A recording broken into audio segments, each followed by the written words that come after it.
पानी में तस्वीर बना सकते हो तुम, पानी में तस्वीर बना सकते हो तुम, शेर को शमशीर बना सकते हो तुम। कायर होते हैं वो जो किस्मत पे रोते हैं, कायर होते हैं वो जो किस्मत पे रोते हैं। जैसी चाहो वैसी तकदीर बना सकते हो तुम, बना सकते हो तुम। जी हाँ, इस कहानी को, इस लाइन को किसी ने बखूबी अंजाम दिया है और आप देखेंगे उनकी मेहनत और लगन ने क्या रंग लाई है और वो किस मुकाम पे हैं। आज मैं उनसे परिचय कराना चाहूँगा। जी हाँ, मैं एक बात कर रहा हूँ एक शख्स की जो यूट्यूब पे अगर देखा जाए तो बहुत ही बेस्ट टीचर, जो सिविल इंजीनियरिंग जो बीटेक का एक ब्रांच है, शाखा है, उसके वो टीचर हैं और यूट्यूब पे पढ़ाते हैं, जिनका नाम है जितेंद्र सर। उन्होंने बहुत ही बेहतरीन स्टडी अपने माध्यम से किस तरीके से की है, उन्होंने अपने जीवन के बारे में थोड़ा सा बताया है।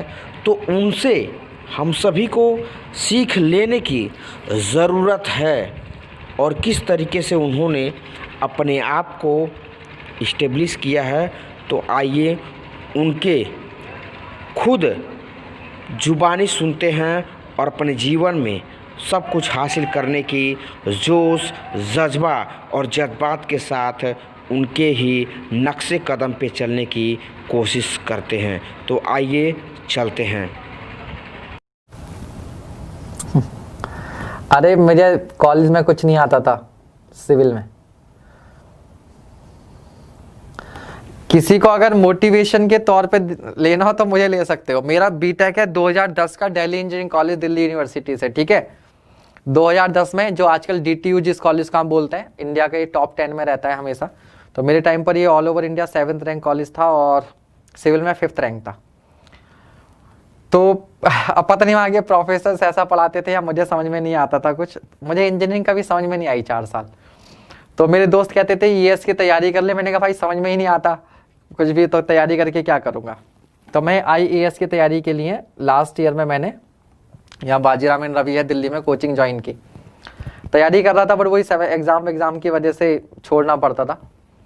तो फिर मैंने क्या किया, उस समय ऑप्शनल सब्जेक्ट ले सकते थे, तो मुझे केमिस्ट्री बड़ी अच्छी लगती थी। आईआईटी जेईई के लिए कोचिंग ज्वाइन की पढ़ाने के लिए, यहाँ विद्या मंदिर क्लासेस है वीएमसी। तो 2 साल मैंने 2010 के बाद 2010 से 2012 मैंने केमिस्ट्री पढ़ाई। सिविल बिल्कुल भूल गया, जो थोड़ी बहुत आती थी वो भी भूल गया।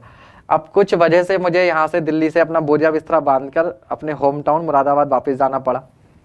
फिर मैंने वहाँ एक लोकल इंजीनियरिंग कॉलेज में पढ़ाना शुरू किया। अब भाई जब बच्चों को पढ़ाओगे, और मेरे बैच में 180 स्टूडेंट्स थे डिप्लोमा के, अब जब पढ़ाओगे तो पढ़ाने के लिए पढ़ना तो पड़ेगा, बेइज्जती तो करवानी नहीं है।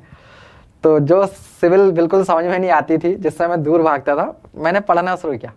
तो जब मैंने खुद पढ़ना शुरू किया तो चीज़ें इंटरेस्टिंग लगी। और पहला ही सब्जेक्ट जो पढ़ाने को मिला वो स्टील स्ट्रक्चर्स था, थोड़ा डिफिकल्ट तो होता ही है, दूसरा आरसीसी था। दोनों सब्जेक्ट ऐसे मिल गए। तो मैंने बच्चों को पढ़ाने के लिए पढ़ा, तो मेरा धीरे धीरे इंटरेस्ट जो है वो डेवलप होना स्टार्ट किया। तो मैंने पहले एक इंजीनियरिंग कॉलेज में पढ़ाया 2012 से 13 में, फिर 13 से 14 में मैंने कॉलेज शिफ्ट किया, दूसरे में पढ़ाया। 2 साल पढ़ाया तो थोड़ा सा इंटरेस्ट आना शुरू किया। फिर मैंने 2014 से अपने होम टाउन में ही मुरादाबाद में एक कोचिंग स्टार्ट किया, जहाँ जेईई के स्टूडेंट्स को पढ़ाना शुरू किया था। तो मैंने कहीं कोचिंग नहीं की और मुझे सिविल से बहुत डर भी लगता था वास्तव में, ठीक है। तो लेकिन धीरे धीरे खुद पढ़ कर, सवाल कर करके, बच्चों के साथ डिस्कशन करके मैंने ये सब कुछ सीखा है। तो जब मैं कर सकता हूँ तो आप भी कर सकते हो, ठीक है। आप तो फिर भी उसके क्या हो, टच में हो। मेरा तो बिल्कुल टच ही नहीं था जब मैंने पढ़ाना शुरू किया था। सही है। तो